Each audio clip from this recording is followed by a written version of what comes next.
Assalamualaikum warahmatullahi wabarakatuh. Oke ya guys, di video kali ini saya akan menjelaskan concrete and abstract noun. Oke, kita lanjut aja ya.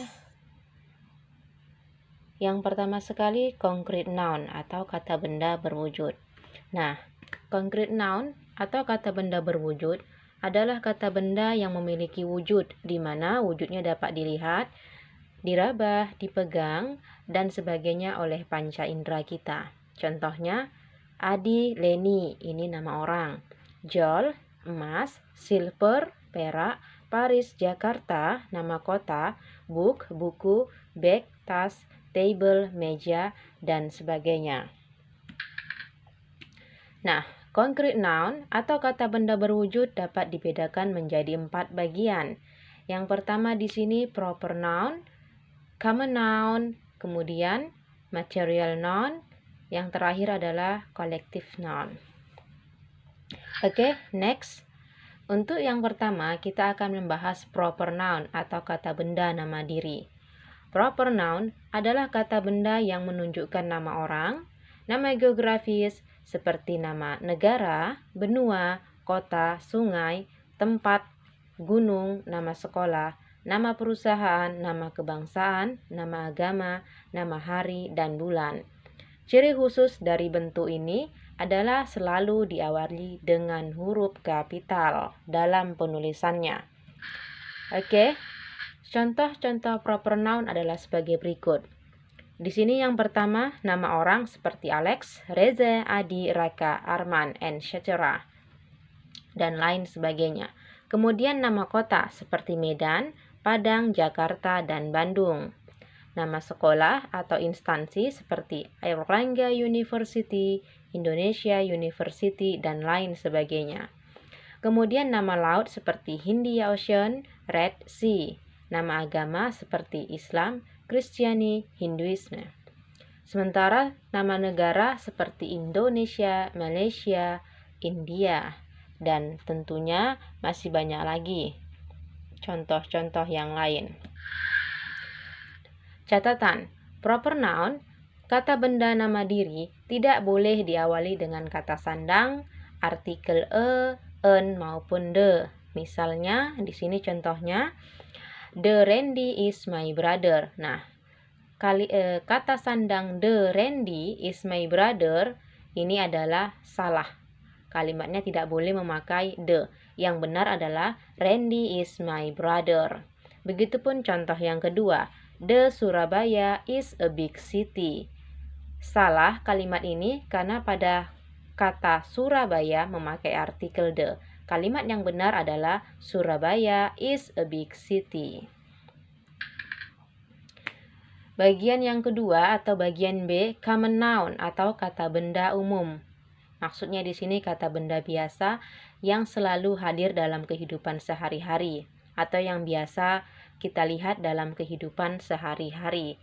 Contohnya seperti mountain, river, cat, doctor, boy, girl, shop, market, uncle, teacher, dan lain sebagainya. Nah, pada dasarnya, common noun selalu memakai artikel en, maupun artikel de. Contoh kalimatnya di sini, Daniel is a teacher. Common noun-nya adalah teacher, memakai artikel e. Kemudian contoh yang kedua, she will go to the office. Jadi common noun-nya adalah office, dia memakai artikel the. Namun ada beberapa common noun yang tidak selalu memakai artikel the. Contohnya di sini a box of pen, sekotak pena, buy bicycle, naik sepeda, shake hand. Oke, kita next.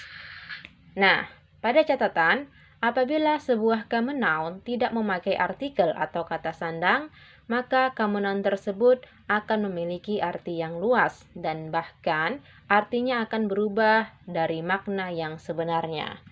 Contohnya, dalam kalimat, bisa kalian perhatikan pada kalimat yang pertama, my mother goes to the market. Perhatikan pada kata the market memakai artikel the. Nah, maksudnya di sini pada kata the market yang artinya pasar. Nah, pasar di sini maksudnya hanya satu pasar saja yang telah diketahui oleh si pembicara maupun orang yang diajak bicara. Ini maksud daripada kalimat yang pertama. Kemudian apabila common noun tidak memakai artikel, contohnya adalah market is a crowded place. Pasar adalah tempat yang ramai. Nah, pasar di sini maksudnya memiliki arti yang luas, bukan hanya satu pasar saja.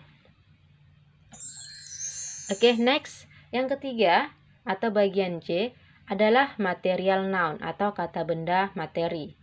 Ya. Material noun adalah kata benda yang menyatakan zat atau bahan mentah. Contohnya di sini seperti copper, nickel, brass, bronze, diamond, sugar, tea, milk, water, dan masih banyak lagi contoh lainnya. Oke ya guys, pada umumnya material noun menggunakan artikel kata sandang the. Jadi material noun hanya menggunakan kata sandang khusus yaitu the. Contoh kalimatnya di sini, we buy the doll. Doll ini adalah material noun, dia memakai artikel the. Contoh yang kedua, I want to drink the water. The water. Material noun-nya adalah water. Oke, penjelasan selanjutnya. Material noun juga dapat digunakan bersama dengan kata some ataupun any, di mana some digunakan dalam bentuk kalimat positif, sedangkan any dalam bentuk kalimat negatif atau pertanyaan. Contoh kalimatnya di sini, he buys some sugar today. Jadi some sugar, sugar diikuti dengan sebelumnya ada kata some. Karena he buys some sugar today adalah kalimat positif, maka sugar dia memakai some. Selanjutnya, untuk kalimat negatif, I don't take any milk. Ini kalimat negatif, jadi memakai any. Kemudian, do you have any tea? Jadi, tea memakai any berhubung di sini kalimatnya pertanyaan. Sebenarnya some dan any ini artinya kalau dalam bentuk positif dia bisa beberapa, atau kalau dalam bentuk negatif artinya bisa sedikit. Jadi he buys some sugar today, dia membeli sedikit gula hari ini. Artinya dia menjadi sedikit karena sugar adalah termasuk kategori kata benda uncountable noun. Demikian juga I don't take any milk. Saya tidak mengambil sedikit susu. Do you have any tea? Apakah kamu mempunyai sedikit teh? Jadi artinya di sini bisa sedikit. Ya walaupun dalam pengertian yang lain some ini memiliki arti beberapa. Selanjutnya yang D, bagian D adalah collective noun, kata benda kolektif. Di sini maksudnya adalah kata benda yang menyatakan suatu kelompok atau kumpulan dari orang, binatang, atau benda-benda yang sejenis.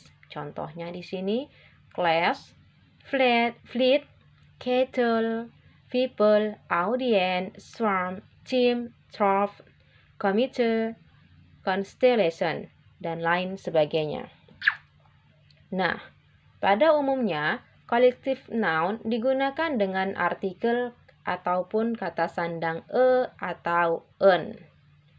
Nah, untuk kata sandang artikel atau en, kalian bisa melihat video saya yang berjudul penggunaan artikel atau en, juga artikel the.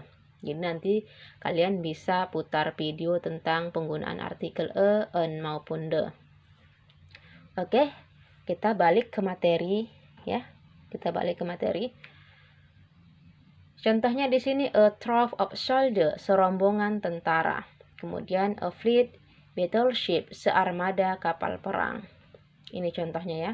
Nah, catatan yang perlu kamu ingat, meskipun menggunakan artikel e atau en, collective noun merupakan benda jamak, jadi dianggap lebih dari satu.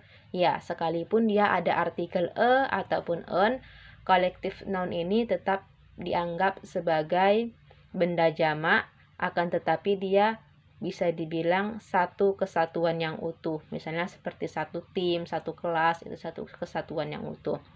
Apabila digunakan dalam suatu kalimat collective noun, dianggap sebagai benda jamak. Demikianlah penjelasan mengenai concrete noun di video kali ini. Sementara untuk penjelasan abstract noun, kalian bisa melihat pada bagian video part 2 atau sesi yang kedua masih mengenai concrete dan abstract noun. Jadi penjelasan yang kedua mengenai abstract noun bisa kalian lihat pada video selanjutnya, yaitu concrete and abstract noun part 2 atau bagian yang kedua. Oke ya guys, saya mohon undur diri. Semoga video ini bermanfaat buat kalian.